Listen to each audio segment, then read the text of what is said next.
Hey guys, Coy here. Um, Tobe Hooper's 1974 film, The Texas Chain Saw Massacre, is my favorite film of all time. It has spawned so many imitators. It basically set the template for the slasher film. Before this, there really was nothing out there about a group of teenagers meeting their fate one by one at the hands of a creepy masked villain. It is copied, has been copied so many times. The Hills Have Eyes, Wrong Turn, all the remakes and sequels and prequels to the remake. It has been massively influential. So there's a lot of theories about Chainsaw. Um, some say it's kind of an allegory for Vietnam, this turbulent climate during the late 60s and early 70s, the literal death of the love generation. There are theories about regression, the taboo. Gunnar Hansen actually went into this stuff pretty heavily in the latter portion of his book called Chainsaw Confidential. It's a fantastic read and a must own for fans of the movie, or really anyone interested in filmmaking and film analysis in general, and it inspired my video today. To me, there's something very cosmic and existential about Chainsaw. There's this heavy emphasis on planetary alignment. The character Pam talks quite a bit about this in an early scene, how Saturn is in retrograde and everyone's horoscope is pointing towards something very dark in the near future. It's more than foreshadowing. During the opening credits, we see footage of these really trippy looking solar flares. We hear a radio broadcast talking about all these horrible things happening all over the world. There's this massive tide of madness and violence, grave robbing, a building collapsed, there's an outbreak of cholera, I believe it was. There's brutal killings and mass suicides. It really sets the tone for the entire movie. Gunnar Hansen shares these thoughts in his book. He says Chainsaw is about the end of the world. The planets are out of alignment and everyone is insane. It's almost Lovecraftian if you think about it. Chainsaw is about a group of hippies traveling through Texas. They've heard about a grave robbing spree, so they want to see if a relative buried there has been desecrated. They decide to visit an old family house in the middle of nowhere, so of course they split up and start wandering around, trespassing into this farmhouse a short distance away. One by one, they're slaughtered. I think going back to the end of the love generation, it's a great metaphor. There was a sharp dichotomy in America around this time that the film was made. I mean, you had the whole peace and love thing, the optimism, the free spirit, free love, and mind altering substances. And then you had the other side of the coin, the extraordinarily brutal Manson family murders, the tragedy at Altamont, Vietnam, the radical political climate. I think Chainsaw expresses that transformation very literally. The hippies are eaten. They become consumed by this horror sweeping the nation, both figuratively and in the context of this film. I think it's important to note that director Tobe Hooper considers this film a dark comedy. Because of the disgusting, sweaty atmosphere, the general craziness going on, it never really clicks with audiences as comedy. It's satire. It's taking on the hippies, the rednecks, capitalism, even the cook, kind of the patriarch of the Leatherface family and owner of the gas station. He beats the shit out of our final girl, Sally. He drags her into his truck, and it's this really creepy scene. But he stops to shut the lights off in the store and goes into this little rant about the cost of electricity and how it's screwing over the businessman. And that's not the only instance. I mean, the whole reason they got into cannibalism is an act of revenge against society as a whole. They had worked in the local slaughterhouse. It was this family tradition they wanted to carry on. but they were fired. Technology took over. Modern ways of slaughtering cattle put them out of their jobs, and their livelihood was just stripped away from them. So the act of capturing and eating others is a very spiteful act. The Leatherface clan was chewed up by the system, so they want to do the same to the populace in a very literal way.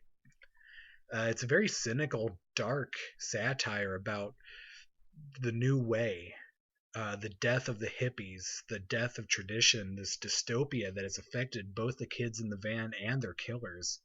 So there is comedy in there. It's just fucking black as you can get.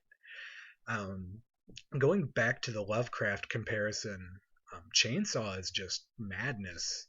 H.P. Lovecraft is renowned for his stories about monsters, not just monsters, but the psychological effect that they instill in the humans unfortunate enough to encounter them. That's why they're so frightening. It's not just the monster who's coming after you, it's also knowing that the monster exists and you are at its mercy. It's the greater existential idea that we are not alone and nothing will ever be the same. Chainsaw, you could say, is a modernist interpretation of these concepts. The kids in the van are protagonists of sorts. They have entered this disturbing new dimension, totally unlike anything they've ever experienced. The farmhouse is filled with sculptures and furniture made from human bones. There's a skeleton rigged with lights strung up. It's the belly of the beast. It just swallows them whole. It even swallows them visually. There's a great shot where Pam is walking towards the farmhouse and the camera is following her at a low angle from behind. So we see the house get bigger and bigger until it fills the frame. It's great cinematography on the part of Daniel Pearl. Tobe Hooper, in the very earliest stage of writing this movie, he imagined the house itself as the antagonist, that there was this evil cosmic energy inside, so it was a lot more in the supernatural realm than what we ultimately got. Toby made some really out there psychedelic films when he was young, so you can see how that idea would have crossed his mind. I think there's still traces of that in the final version of Chainsaw. Our protagonists have been marked. Their horoscopes have basically said, you guys are fucked. The hitchhiker uses his own blood to smear this kind of moon-shaped symbol on the side of their van. I don't know if that shape was deliberate or a happy accident, but it does tie into that sense of fate, the alignment of the planets. Like I said before, Chainsaw is just madness. The soundtrack is brilliant in this musique concrete, avant-garde way. A lot of the music sounds like pots and pans banging together. You hear these weird, crazy screeches and grinding, very rhythmic and foreboding. The dialogue is weird, the timing is weird. I love the little nod to Salvador Dali where you see this wristwatch with a nail driven through it hanging from a tree outside the Leatherface house. Time has no meaning here. There is no humanity, nothing safe. It's a place of total regression. Sally is tormented by these people for what feels like an eternity. The interesting thing is that there's nothing sexual about this, at least not in the usual sense. When she's tied to the chair during the dinner scene and she's just having this total breakdown, she says she'll do anything they want if they let her go. And we know what she means. It's this really sad and desperate statement, but the family ignores it. They don't need to do anything sexual to their victim, even though they very well could have. Their depravity is so deeply rooted that they've broken through the barrier of the taboo. The only thing that they're interested in is torturing her psychologically, stripping away the human element entirely, and then devour her. I mean, she's not even an object to them. She's food, sustenance to these fucked up hillbilly vampires. If I had to sum up the film in a couple sentences, it would be this: the end is near. We are all but weaker things to be eaten in the greater scheme, and the monster is always waiting.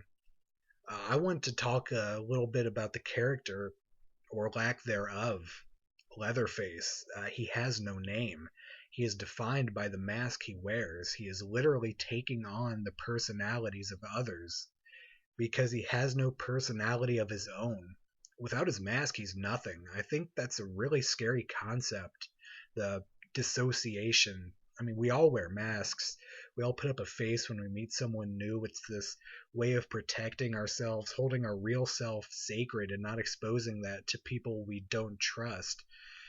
Leatherface has no sense of self. You get this feeling that if you took off his mask, there wouldn't even be a face there, just this eternal void. He tries to adopt the characteristics of his victims. He has the killing mask, which he wears to express his anger, his xenophobia. This mask is for the butchering and the dirty work. The old lady mask is for when he adopts this 50s sitcom housewife persona. He walks around in an apron holding a big wooden spoon, very meek and mild, doing the chores. Very archetypical and exaggerated. Then there's the pretty lady mask, which is for special occasions like the dinner scene at the end of the film. It's caked in garish makeup, very theatrical. He's putting on this show for his family and the victims. I think this really ties into the whole dark comedy satirical aspect of the film, act we put up the act we put on for others, clinging to this ideal picture of who we want to be. Maybe beneath all the societal conditioning, we don't even have a true face. Expectations and observation have molded us into our place in the world. And Leatherface has none of that. All he can do is strive to feel human. It's survival, our complex, the drive to hang on to something. The Leatherface clan is hanging on to their former glory and using their knowledge of butchering cattle to lash out at a world that has rejected them. The protagonists are struggling to hang on to the innocence of youth in a world ruled by brutality. Both parties are sympathetic, both are victims. I think that's the comedy, that these two groups of people really aren't that different. It's a clash of ideals inside a house where regression, probing the taboo, is God. I mean, there is common ground somewhere under the blood stains and bones and flesh suits. So that's my interpretation of Tobe Hooper's classic, The Texas Chain Saw Massacre. Like, subscribe, share if you dig this video. See ya.